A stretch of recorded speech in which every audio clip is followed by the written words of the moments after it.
Welcome back, Coco Crew. So today we'll be talking about the Food Safety Manager certification. Now, we will leave the link in the description below of the site that I went to take my certification, and I did take it online. And due to COVID, that's actually all they're offering right now is to take that exam online only. So we will be counting the top 3 things, the top 3 topics you need to know in order to pass this exam. We'll be counting back from 3 to 1. So without further ado, let's go, Coco Crew.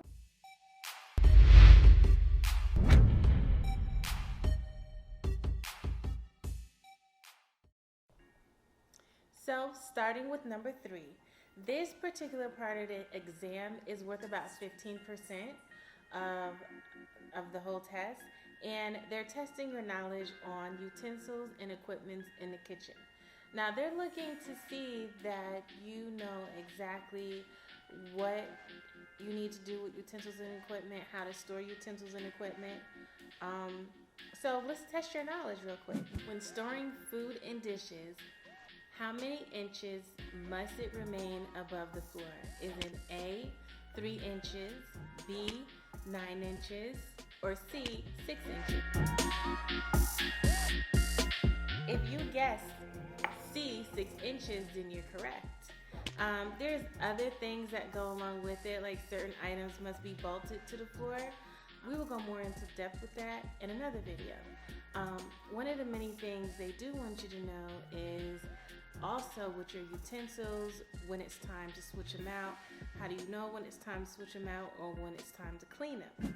Utensils that are in water, they must remain at a certain temperature.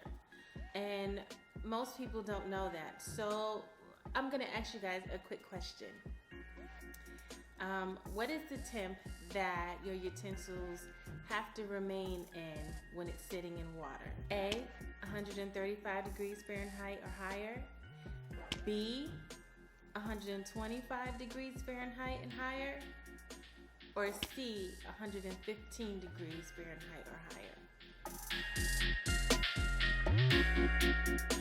If you guessed A, then you are absolutely correct. If you're storing utensils in fluid, in water, then it must be at a minimum temp of 135 degrees Fahrenheit in order to avoid bacterial growth. The next topic, number 2, that you need to perfect is on hygiene. And that's going to be about 20%, 25% of your exam. When you're talking about hygiene, health always plays a role. They're looking to know if you are able to, let's say if a worker comes in sick, you're able to assign that worker a particular task or send them home depending on their signs and symptoms. If it's something that's spreadable that they may have. Like for example, if a worker comes in and they state they have nausea or vomiting, what do you think you should do? Let's give you 3 answers and see if you come up with the right one. A, send them home and they can't return to work without a doctor's note. B, allow them to work with a mask. Or C, allow them to work but not around the food. If you guessed A, send them home and they can't return without a doctor's note, then you're correct. You do have to send that person home, especially if it's nausea and vomiting, because it could be something that's contagious. And you want to make sure that it's something minor that won't spread to the customers and that won't spread to the staff. You want to send them home until the symptoms are gone for at least 24 hours or until they have a note from the doctor stating that they can return to work, and what they do have, those symptoms are not contagious. It could be as simple as, if it's a female, it could be as simple as pregnancy, or it could be a simple thing as just being nervous on their first day. You never know, but it's better to be safe than sorry. We will go more into depth with topic number 2 in another video. So the next topic, number 1, is a huge topic. It's worth at least 50% of the test. That is talking about preventing food contamination. Now, anybody working in the food business should have this as their top priority.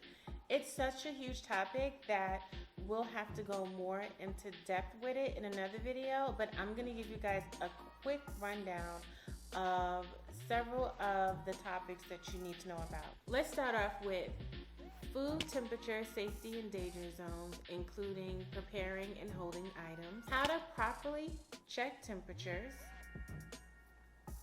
hygiene, food deliveries and proper handoff, storage of foods and utensils, and pest prevention. Basically, it's everything all bunched up pretty much in this 50%, because a lot of the meat and potatoes is in this section, because you cannot prevent food contamination if you're not working on hygiene, and that also comes into play with health and utensil and food storage. So everything kind of like bundles up into this preventing food contamination topic. So that concludes the information today that I have to share with you guys about the Food Safety Manager Certification exam. Once again, we will leave the link down below so that you guys can check it out yourself. And what better time to start than now, especially if you're looking to start your own food business of some sort. Even if you're working under the cottage food law, and you're not yet ready to open your own business yet, it's good to at least start the studying for the exam. I think they give you like a year to review the course online, and I forgot the price, but the price is pretty decent. So good luck to everyone. Once again, check out our interview on Voyage Miami Magazine. We'll leave the link to that as well. Hit us up on Instagram. And don't forget to like, comment, and subscribe to our YouTube channel. All the flavor, minus the frosting.